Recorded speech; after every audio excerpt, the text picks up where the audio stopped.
and the team at the moment is absolutely flying, coming off the back of a big win over Wellington. How's the mood amongst the group at the moment? I think everyone was just happy to be out back on the park again. I mean, COVID has disrupted our preparations along with a lot of other teams. So it was just great to have everybody fit and healthy and back on the park. I think we just missed each other so much that we wanted to put a good show in. You yourself, as leader amongst the group, one of the veteran presences, did you have to maybe provide a bit of a stabilising presence throughout that period, just reassuring everybody that things were going to be okay and you were going to get through this and soothe frayed nerves? Yeah, I mean, it's difficult. I'm at home. A couple of other players are in Melbourne in their home state, and a lot of the other players are not. So, without that support system of their families, I really think myself and Checker really take it on our shoulders to make sure that they are boding well. I mean, everybody puts on a brave face, don't we all? So it's really about asking those nitty-gritty questions and making sure people are feeling heard and being looked after, really. Because I noticed you were posting on your Instagram story stuff about how there's no shame to get COVID or anything like that if you're fully vaccinated. That was a message you were giving to the young girls? Yeah, 100%. I mean, if you think about it, we're in a time where we've done all that we can. We're vaccinated. We're doing all the right things. We've got protocols coming out of the wazoo. And if you're in the unfortunate position of actually contracting COVID, it's not your fault. It's going to happen to all of us eventually. You've done all the right things. It's just like wearing a seatbelt. You do what you need to put the seatbelt on, but you might still get injured in a car accident if it happens. So we don't want to exclude people. We don't want to ostracize them. We don't want them to feel any different than each of us. Looking ahead now, you've got the trip to Adelaide coming up on Saturday. Question, I guess, for you first, Bubs, is are you still expecting to be the starting goalkeeper for that? Have you locked down the number 1 jersey, do you feel, or is there a competition for that about to come about? Sally's come out of injury, so she's back on deck. So that's up to the coach to decide who plays on the weekend. But I play my part when I'm asked to, and it's all about keeping clean sheets. And I don't mind who does it as long as we do it, right? But you are one of the fiercest competitors that I've ever seen playing in Australian football. How do you balance that desire to play with wanting to mentor the youngster in the squad and see her continue on her goalkeeping journey? I think I've always had the attitude of if I turn up every day, give 100%, whoever plays at the weekend has gotten better because I've had the right attitude. I've been in every position that you can imagine, with starting, with being a second keeper, with being the third keeper, not even getting a look in, told that I was too old. So whatever role I'm given on the day, it's always about giving 100% to the team and to the club and making sure we feel like a family. And the Reds, you did beat them once before already this season. What do you need to do on the weekend to get the double? It's about making sure that we understand that each team is getting better every week. They're coming up with new strategies. Their coaches are working hard behind the scenes. So we understand that just because we've played a team before doesn't mean we'll get that same team come the weekend. So what we'll be focusing on is our setup, our gameplay, the way that we've always tried to play that City brand of football, and making sure that we capitalise on those chances. And Adelaide were a formidable opponent last time we came up against them, so we know that they're going to be extra tough on home soil, especially at Cooper's. Well, this is also the first game since Winnie and Holly departed for Asian Cup duty. Fantastic achievement for them to get the call up. But how do you guys cover their absences now? I think that's the best part of our team this year, is that we've got really great depth. You've seen the likes of Darcy Malone and Misha Westland coming on and playing that 6 role, even in the toughest of matches. Rado hasn't even batted an eyelid when it came to making substitutions. So with us, we've got equally as good players on the bench, and if they take their opportunity, then maybe those Matildas might have to struggle coming back into the squad. I should probably let somebody else ask a few questions. Yeah, I was going to go just quickly, but we obviously were speaking about seeing Holly and Winona get called up, and so from your position in that squad as one of the more experienced veterans there, how exciting is it to kind of see such a tangible reward, and how does that make the squad feel to see players get rewarded for their good performances so quickly? I think that's the benefit of having a squad full of players that want to play for Australia. They want to play in the 2023 World Cup. We talk about it often.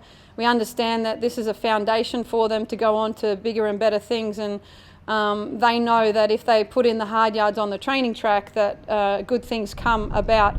And I think it's great for everyone to see that with some hard work, some good performances, that the rewards are given. And for a few other teammates in the team, it's about keeping going. I mean, there's people that have missed out on selection and are really upset about it, and to keep fighting day in and day out through those ups and downs outside of this clubland, it's a credit to them, and that resilience bodes well for us on the field. I could just quickly jump in there, Oscar. You've mentioned the players that missed out. Emma Checker, clearly the major name that was expected to press but didn't get selection. How's been her response on the training track, and have you been supporting her as a long-time Matilda yourself? Of course, you're going to have times where you're disappointed, but if I know anything about Emma Checker is that she's a stand-up professional and she's a human being, so she's going to allow those emotions to happen and to feel them, and then use everything that happens to dominate on the park. And I've got to say that the growth I've seen from Emma in the 3 years that she's been playing here at Melbourne City is just phenomenal. I mean, if she can continue to do that sort of growth in the next few years, there's a Matildas call up around the corner, and every coach is different, everybody sees people differently, and I'm sure it's just a matter of getting that opportunity and taking it when it arises. And so as a squad as a whole, obviously with this mix of players at different stages in their career, nonetheless, I guess from an outsider, it looks like you're a team that's really building and constantly improving. Is that the experience inside the camp as well? Yeah, I mean, we selected players who wanted to be the best. They want to turn up to training. They want to do everything that we ask of them in terms of gym, in terms of speed work, the whole package, mentally, physically, and then learning a new style of play as well. So when we selected these players that have come into this squad, we knew that they were capable of doing great things. What's been really impressive is how they've all taken that on board. They understand that only 11 players get to start, only 16 get on the team sheet, but they're all equally as driven, or all equally as in love with the game. And the sense that, we're out here at Casey Fields, we have a real sense of community, a real sense of family, and that's what is represented on the field when we take the park. Just lastly from me, obviously Joey asked before about Sally James coming back and providing that competition for that spot. Obviously in this season in the A-League Women's, we've seen a number of goalkeeping calamities, if you like, but you've managed to avoid that up to this point. Does that give you some confidence that you can ward off the competition and keep your spot?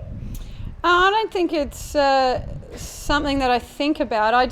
I'm frustrated for the other goalkeepers because I know how good they are. And unfortunately, those mistakes do happen. If they continue to happen, then it just means another keeper has an opportunity to step in. But, I feel frustrated for them. We just have to make sure that we're, acknowledging the fact that keeping is a hard position. I do want to reiterate that some of the pass backs that have happened from their teammates are probably the most atrocious I've ever seen, and I honestly think a little bit of his experience. I wouldn't let my player get away with passing the ball back to me like that. Certainly not in training. So I would make sure that they knew that they're not allowed to do that. But in saying those things, we got to work through those as a keepers union, and just keep getting better and making sure we've got great coaches and support systems for those players, because it's definitely the hardest position on the pitch. What's it been like having to play far more many minutes this season than you probably expected because of the injury to Sally James? I always go into a season expecting I'll start. It's just my mentality, so that you don't have to get ready, you already are ready. So I work through the pre-season like I'm going to start, and then every week it's the same thing. It's the only way you can progress as a keeper, continuously learning, continuously growing, and continuously pushing for that number one spot. And that's how I'm able to then turn my character into somebody that's also supportive on the bench. So whatever I do is important for the team from day dot. And if that's my role on the weekend to actually play, then so be it. You mentioned that, Oscar also pointed out some of the more, there's been a few more atrocious performances this season from some of the keepers. One that springs to mind is Lily Oldfield behind the back of very young Phoenix side now. I've been watching her. She's performing incredibly well, but she's been let down by the team in front of her. Did you possibly get a chance to talk to her on Sunday? Maybe give us some words of courage, because she's been performing incredibly well for the last two seasons, both for the Glory and now for the Knicks. But she's been let down by the squad in front of her. Yeah, I mean, you have to understand that you're only as good as your back four or your back five. Sometimes it's about helping the players in front of you, so you don't have to make so many saves. So the communication, her captain's armband should be where she's spending a lot of time working with her teammates. At the end of the day, when you sit in that position where you're getting a lot of shots on goals, it's all about keeping your head up and keeping focused. And I honestly didn't think I'd had to speak to her, because she didn't look downtrodden, she didn't look downhearted. She certainly understands that Wellington is in that really precarious position of having been thrown sort of in the deep end. They kind of knew what was happening, but it kind of came together late. So she understands that she's playing behind quite a young squad, and I think she has this attitude that she's there for a reason. She's trying to help her country with their first A-League women's team, and I think she's commendable no matter what she does on the park. She does make some fantastic saves, and it's always encouraging to see that from such a quality keeper. Sydney only sit 4 points back behind Sydney FC, who are now without Courtney Vine and Remy Simpson for an extended period of time because of the Asian Cup. Obviously, you guys are missing Holly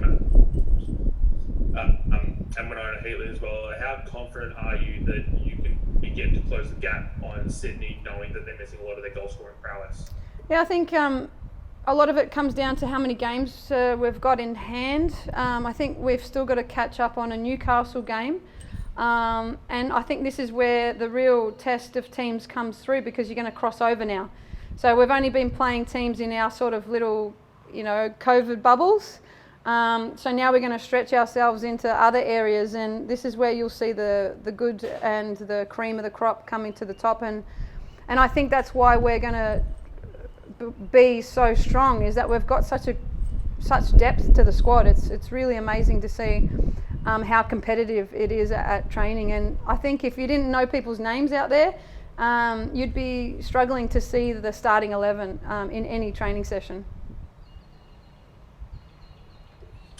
Fair enough. One more quick one from me. Did you get a chance to talk to either Winona or Holly once the announcement was made? Did they come up to you asking for advice or anything like that? Just like, how did you have any conversations like that?